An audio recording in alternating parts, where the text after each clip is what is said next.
Allison and I come from very different backgrounds when it comes to activism. So we decided to sort of split this up sort of 10 minutes each instead of doing one long presentation together. What I have to say is a lot less academic than the previous presenter, but in some ways it kind of echoes some of the similar things.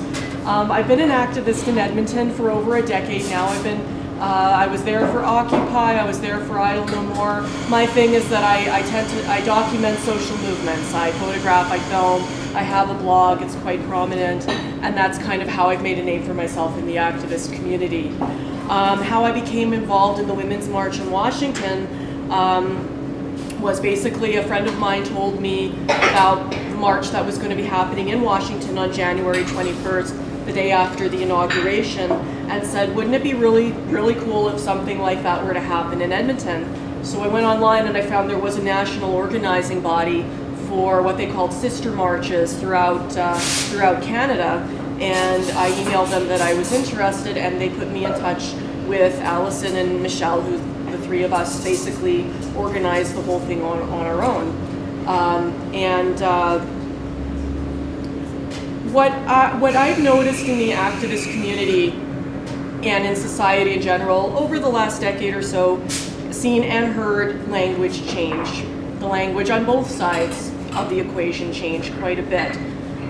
With the rise of what's called the alt-right, we're seeing more divisive, more vicious, and often more misleading kinds of language and terminology used. As far as I'm concerned, the term alt-right itself is very misleading and a misnomer. When I first heard that, I'm like, alt-right? Like, isn't that a key on a keyboard or something? Like that, what does that mean? But no, like it's a cover for racism, for xenophobia, for Islamophobia, for anti-Semitism, for hatred in general, under this what sounds comparatively like a sanitized version of, okay, just a little to the right, but kind of alternative. It isn't alternative, like alt, if alt stands for alternative, you know, isn't that a good thing? You know, I grew up with alternative music and films and that kind of thing. To me, that kind of language is misleading and very sanitized. As I mentioned, there's been a rise in Islamophobia and racism, and especially here in Alberta, and for me, this was a very motivating factor for wanting to get involved in the Women's March, were threats against women who were either politically active or in office, or just, you know, women politically active who were prominent in general.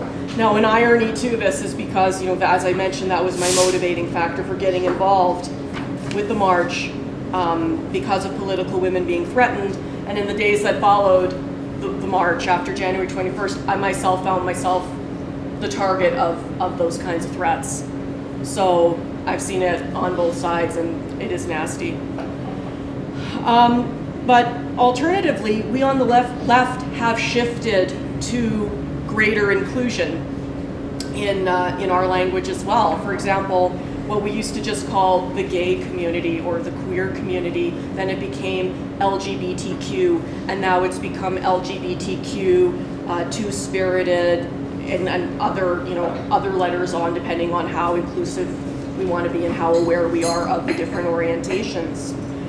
We're more aware of pronouns in our speech. I was at a meeting where I was actually presenting to a group similar to this a few weeks ago, and when we were going around and introducing each other, we were saying our name and a little bit about ourselves, and we were also stating what pronoun we would like to have used with regard to ourselves. So that's something that has changed to become more inclusive.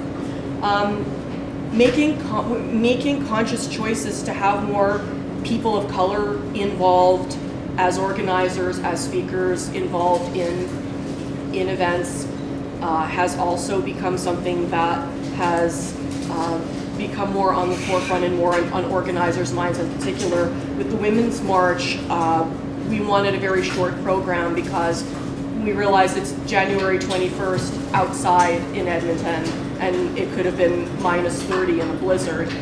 We were very grateful it wasn't, but we knew the program had to be short. We only had like 5-6 speakers tops, but we wanted a very diverse program as well. So we were able to achieve that. We had a transgender woman, we had a Muslim woman, We had 2 black women, one of whom was also queer and Muslim, and we had an Indigenous woman, and Linda Duncan, who's a woman in elected office. So there's definitely more division in our society, and the way that the left is trying to combat that is by being more inclusive and by reflecting values that more accurately represent what we're all about, like inclusiveness, love, peace, social justice. And we saw that over the weekend. Actually, on Saturday, there was a counter-protest in Churchill Square to a group of, to a rally that was apparently some kind of International Day of Action, people who were against Bill M103. And we were like, okay, we're going to counter-protest this, but we're going to do it in a way that is reflecting who we are. So there was spoken word poetry. We called it Drown Out the Hateful Noise Block Party. And Allison and I were involved a little bit in organizing it as well. Black Lives Matter, the local chapter of that, were involved as well, and some other community activists. So there was music, and there was spoken word and hip hop and that kind of thing to sort of take the attention away from what was going on the other side of Churchill Square without being confrontational, because that seems to be more of a tactic of the alt-right, so to speak, to be confrontational, and then something happened, and then something would happen, and then for them to try to play the victims. So we want to be like really careful in terms of making sure that what we present is a complete antithesis to that. And the language of resistance, to me, is the language of social justice and the language of love, to put it quite simply.